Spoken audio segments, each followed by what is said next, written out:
Welcome to the latest episode of the Hunter Baumgardt Sports Podcast. My name is Hunter Baumgardt, your host. You can follow me on Twitter and Instagram at HunterBOnAir. Feel free to like the Facebook page as well, Hunter Baumgardt Sports.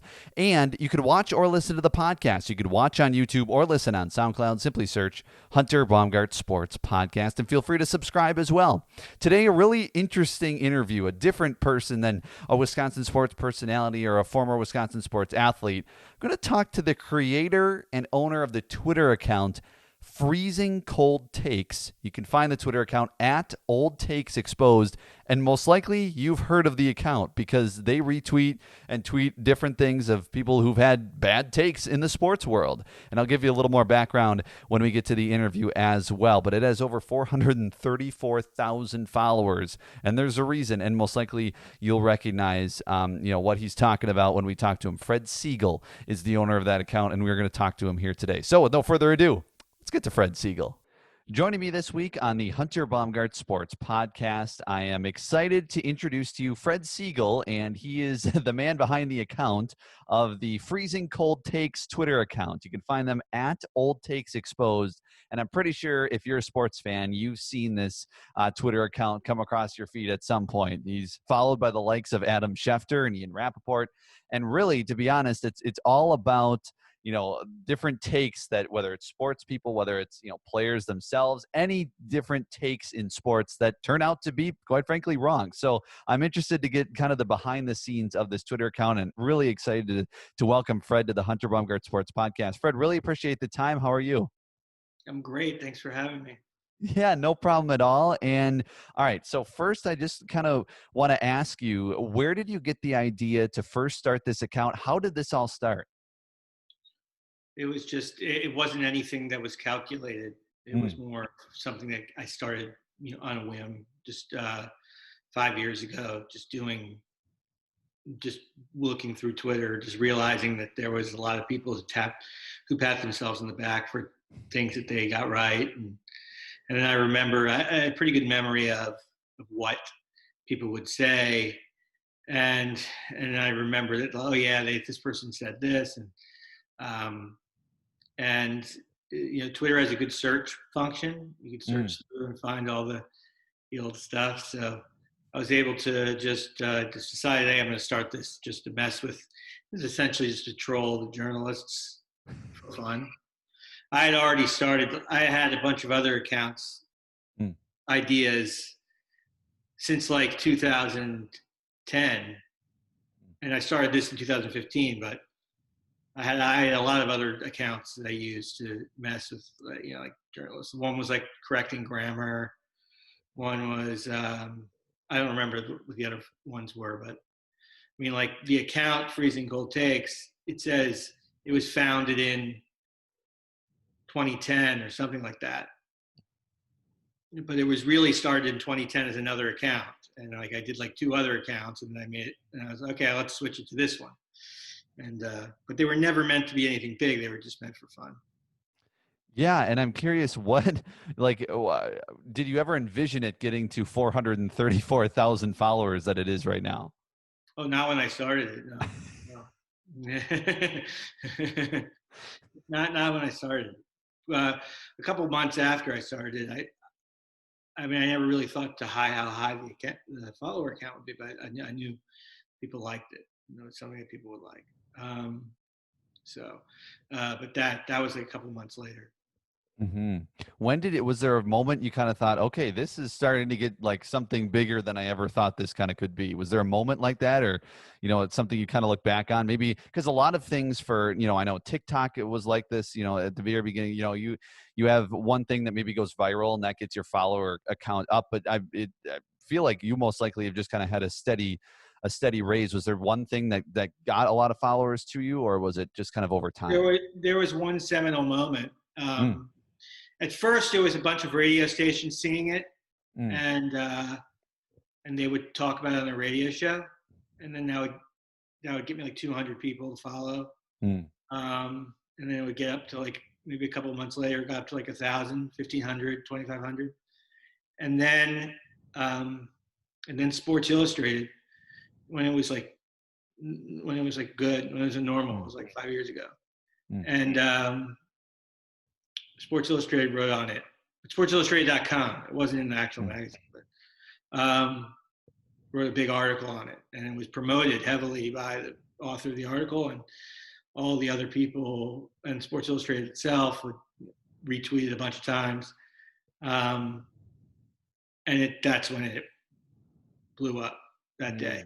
Yeah, so it went from like 2,500 to like 15,000 maybe that one. Wow. That one weekend or whatever, it was a day or a couple days. Sure. So that's really what did it. And then it just goes up ever since. So that was like 5 years ago. So steadily grew. I mean, there was a bunch of other moments that I can't remember anymore, but that was a big one. I mean, I went on TV a couple times, and maybe that happened. Maybe a big radio show, national radio show, something like that. Sure, that totally makes sense. Now, what is your day to day like running it? Because it to me, it's mind boggling how you're able to, when something immediately happens, just be able to kind of pull a take that was bad out of your hat. So, do you have like a ton that are saved away, or do you search for them right when something happens? How what's your day to day like? That's like a myth. It's like a myth.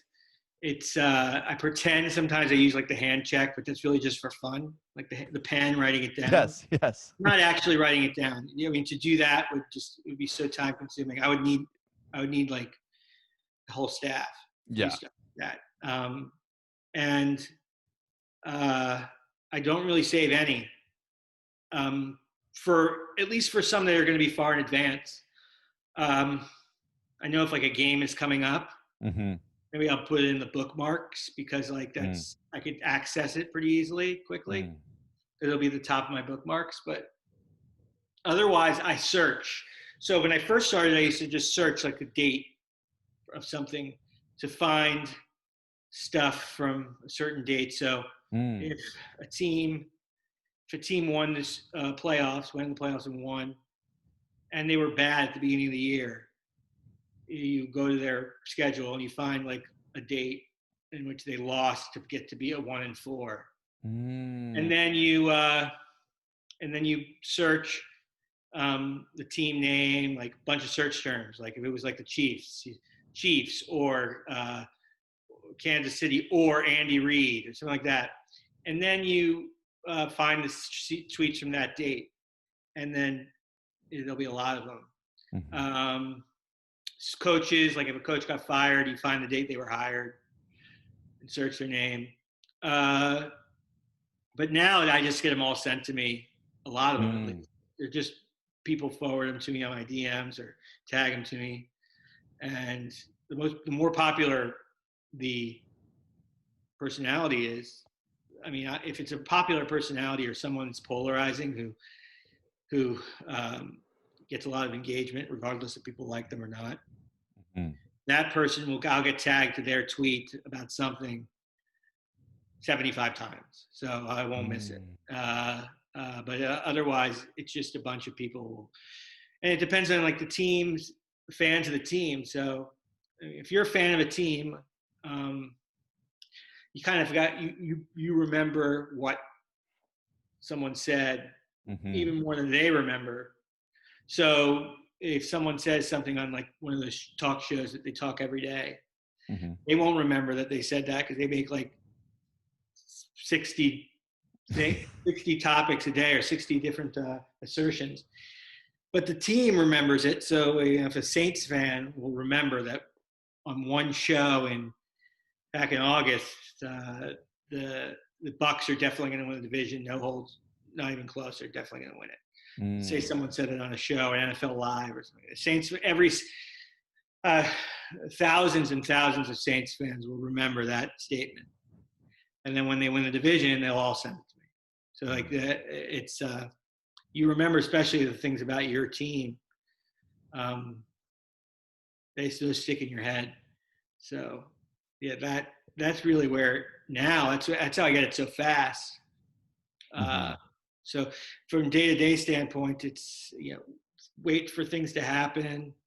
If something happens, then someone, look for stuff. But I like to say the standards are a lot higher now. Yeah. because I mean, in the sense of what I'm going to post, Mm. because it's the same. You can't use the same person over and over again. You can't Hmm. use the same type of post over and over again.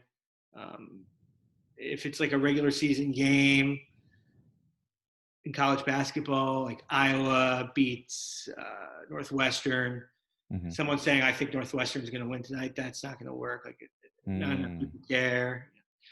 Uh, there's certain topics in sports I'll keep out of limits because it's just too much information, too niche, Mm. too much. Yeah, so it's too many different things to kind of navigate through, Hmm. and so there's a lot going on with that. Uh, that's it. I mean, I do other things. I work social media accounts Mm. for companies, Mm. not having to do with anything related to this, but just like a serious posting for them Mm. and all that kind of stuff. So I'm doing a lot of that during the day too. Um, when running this account, it's different. It's more reactionary now. Hmm. Maybe I kind of look back on something that happened like that week, like something that happened this week of like 4 years ago. Mm. Gotcha. That totally makes sense. Fred Siegel joining me on the Hunter Baumgardt Sports Podcast, runs the Freezing Cold Takes account on Twitter. You can find that at Old Takes Exposed, followed by the likes of Adam Schefter, Ian Rappaport, etc. Now, one of the specific things that I want to ask you about, just, you recently exposed one of our Wisconsin media members, Bart Winkler, who works at the Fan in Milwaukee, and he Oh was yeah, he tweeted yeah, about the Devante Adams, and Devante Adams scored a right, touchdown. Scored a touchdown on Sunday against the Eagles, and then immediately posted the tweet that he had tweeted that said the Packers should cut Devante Adams or trade him for a 6th-round pick. But he, had it in 2016 when, of course, Devante was dropping more balls than Packers fans liked. Now, obviously, he's turned into one of the best in the game. But so, you tweeted a screenshot of that tweet. Was that one where you just take us through like that one specifically? Do you that one I search? found myself. That one I Okay. found. I had done. I occasionally will do the Devante Adams thing. There's a Mm, lot of great stuff on him, but that's one of the ones where Devante Adams isn't, especially back in 2015. I think 2015 was really the bad year for him. mm-hmm, Uh, 2016, I think he got better.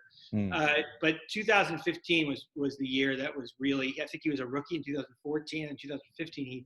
mm, He was just dropping a lot, and but he's not like the type of player. He wasn't a type of player who was talked about enough that that that he's going to have a whole wealth of tweets mm, about him from 2015. So what you do is you just go back to like 2015, anything up until December 31st, 2015. Um, and then you can maybe add now Adams. It's harder with Adams mm-hmm. because sometimes the player's name is important. If you have a Yeah. player's name that's like Mahomes is great. There's no other Mm-hmm. person Mahomes in sports in the last gazillion years. Yeah. So if you want to look something up for him, they're always talking about him. Now Adams is different. So you could either put his full name or you could put like Adams Packers, or you could put cut Mm. Adams. But then then you'll see a lot from different other sports. But you just look that type of thing up, um, and you maybe I put cut Devante Adams in a sentence, like in the exact phrase used in a sentence, Sure. and I saw that come up, and Mm. and I and then I posted it. I screenshotted it and posted it. Yeah. So that's I mean I think that was happening during the game. Mm-hmm. Was that a night game? No, was it a 4 That o'clock game? was that was afternoon, like a 3:30, Yeah, four right, thirty right. game. Those Yep. games get better. More people are watching those games. Mm-hmm. They do it during someone catches a touchdown on a Sunday night game. Mm. It'll be a substantial amount of people who post about it, retweet it, things like that. The less games that are going on. Yeah. And do you like screenshot the tweets so then they can't go back and delete them? No, Okay. I do it because I sometimes screenshot it and sometimes I just retweet it. Okay. But sometimes, occasionally, you just want. I retweet it like 60% of the time. Okay. When I retweet it, it doesn't. It's just a retweet, so it doesn't. Hmm. One thing that's annoying is I'll retweet something and then I'll get tagged to it like 3 or 4 people afterwards. And look what I just found, and it Yeah. found it because I retweeted it. But sometimes you just want your account to get seen, so you just Yeah. got it. Especially if you think it's going to be a really good one. I knew that Hmm. one was going to be. So and it helped when when they bring attention to it. Hmm. He was cool about it. He retweeted it. Hmm. Uh, doesn't happen that often, Yeah. but uh, that's yeah. Have yeah, have people gotten like people in the industry gotten like upset at you for things you've retweeted and exposed their takes? Oh yeah, yeah. Yeah. They get upset at me for doing that. They'll um, at the beginning a lot. I was just a random troll at the time, Mm. so much easier to Hmm. insult me. Now, if they're extra insulting about what they say about me, about like me being a loser or like living in my mom's basement or anything like that of that ilk, Yeah. and I'll just retweet it. I don't really say anything. I just retweet it, and they get like 40 replies telling him like, I can take her out. It's a crybaby. So I think people understand that, so they're more know not to say anything. But a lot of Hmm. times they'll argue the Mm. validity of me posting it. Yeah. I think what upsets the media more than anything, more than me posting their old takes, because these guys get a lot of crap. Yeah. Um, Yep. and I feel as if they get more crap when they make the take than when Mm. they do, because no one knows what it is. It's much easier to be critical of it. Yeah. Then no one knows what happened. And when they make the take, because you probably get two sides, two teams being upset, Hmm. and then when I do it. But what they don't like at all, and what really bothers them, and what really makes them resent me more than anything, is if they say anything even remotely uh, provocative, not even provocative, anything interesting to say the least, Hmm. even remotely forward thinking, evaluation. This guy's going to be pretty good. I like. I'm positive about this team today. I like their chances. They'll get tagged 50 times. I'll get tagged 50 times on a reply. Mm. Look out for this. Hold on. Yeah. So that their mentions get flooded with that, and they don't like that. That's really the most what I've seen to be the biggest nuisance Mm. um, of the feed, and what they don't like. A lot of times it's annoying to me because I would never use that. Yeah. Sometimes it's not even applicable to my feed. Mm. Sometimes it's just an opinion. Like Mm. some guys, I think Larry Bird is better than Mm. career-wise, better than Magic Johnson. You tag me, like, that's just that's an opinion of somebody. Everyone has Yeah. different opinions. There's no like really kind of can't arbit. You can be an arbiter of whether that's right or wrong. Right. Right. Uh,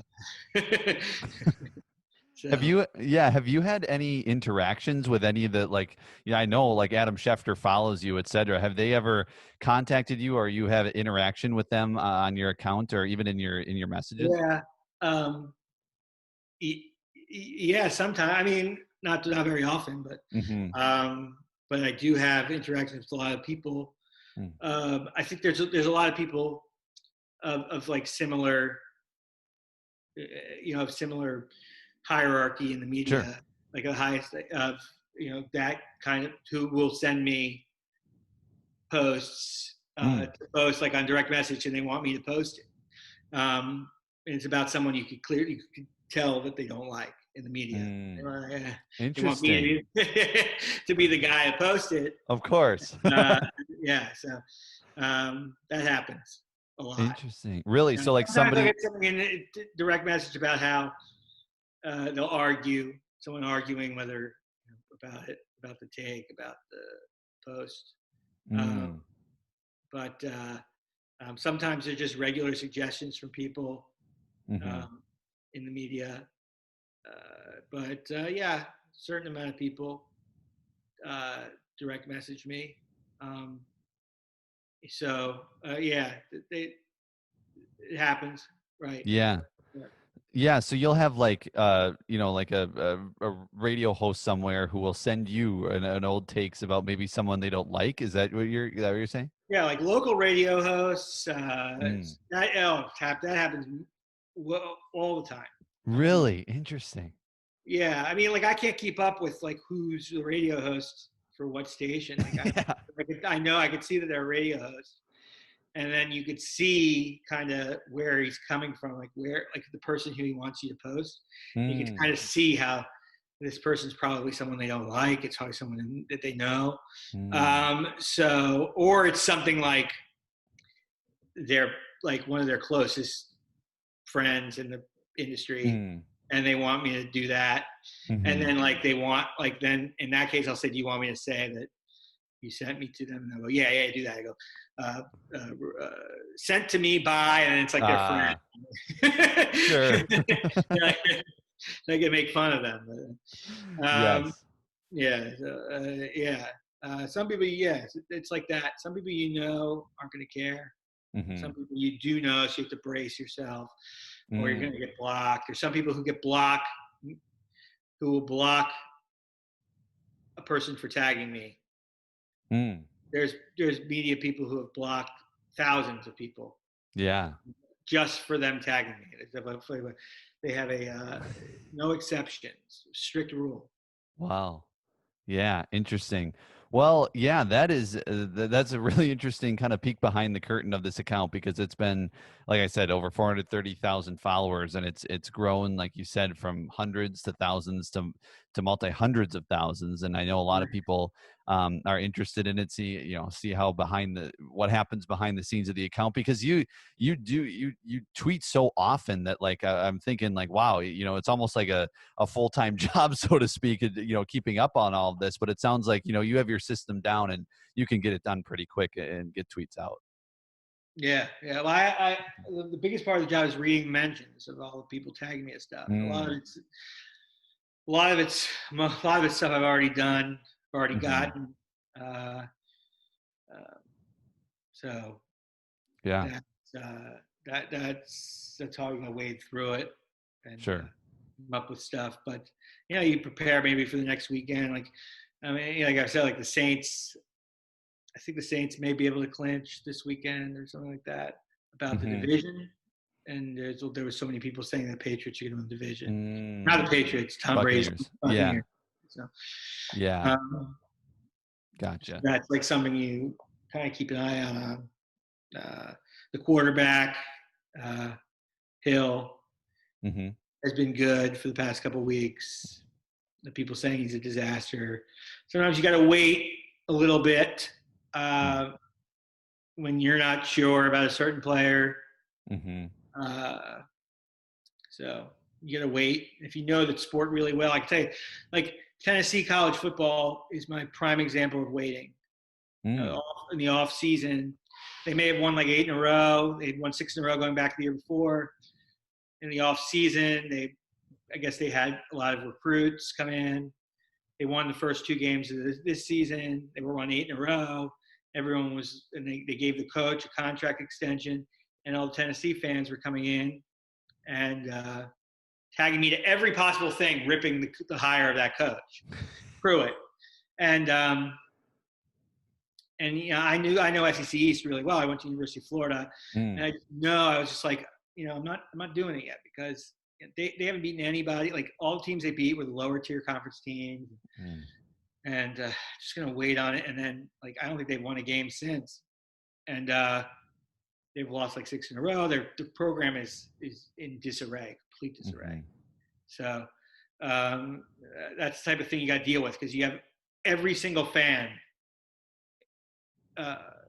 crazy, like going crazy. Mm-hmm. And Buffalo with Josh Allen, when he was inconsistent, you have a good game, Buffalo fans would come in droves. How come you haven't put anything about Josh Allen? Yeah. That's kind of annoying, and that's like the thing you have to deal with. Yeah. Exactly. This so much to keep, so many mentions to keep Right. track Funny of. rules. Like it's Yeah. people Yep. telling me, why haven't you done this? Why haven't you done that? Yeah. Right. Gotcha. Part of the job. Well, I really appreciate you, Fred, joining me on the podcast to kind of give a glimpse behind the curtain here. I'm sure people will be interested, and I really appreciate it. Thanks for having me. That is Fred Siegel. He is the owner and creator of the Twitter account Freezing Cold Takes at Old Takes Exposed on Twitter. It's at Old Takes Exposed. It's a great follow. I personally have followed it for a long time. And basically, when something happens, like he said, he tweets about it. And when something big happens in the sports world, he'll tweet a old take that was gone wrong, gone bad. And so hopefully you enjoyed the interview. I really did. It was really interesting to get a peek behind the curtain of like how he finds different tweets. And I thought, man, what gave me the idea is, like I mentioned in the interview, Bart Winkler, who works for the Fan in Milwaukee, he was mentioned on that Freezing Cold Takes account just last weekend, or 2 weekends ago, I guess, when the Packers played the Eagles. And Devante Adams scored a touchdown, and Bart Winkler's tweet said, like I said, that in 2016 that the Packers should trade or cut him, and that's what he exposed on his Twitter account. That's exactly what that account does. So it was really interesting to hear, how much time it takes, all the people that mention him now, and how big he is, followed by the likes of Adam Schefter, Ian Rappaport, and things like that. So really appreciate Fred hopping on the podcast and giving us some background on the Twitter account. So hopefully you enjoyed it. It was a very, just a very different podcast, obviously, different person interviewing, or different person I thought of interviewing, but I was like, you know what, this would be a lot of fun and just something different for the Hunter Baumgardt Sports Podcast. So hopefully you enjoyed it. I did. I think it was very fascinating. You can follow me on Twitter and Instagram at HunterBeOnAir. Feel free to like the Facebook page as well, Hunter Baumgardt Sports. Remember, you can watch or listen to the podcast on YouTube. You can watch on SoundCloud. You can listen. Just search Hunter Baumgardt Sports Podcast. Feel free to subscribe as well. I will talk to you again very soon. My name is Hunter Baumgardt. This has been the Hunter Baumgardt Sports Podcast. And as always, stay positive.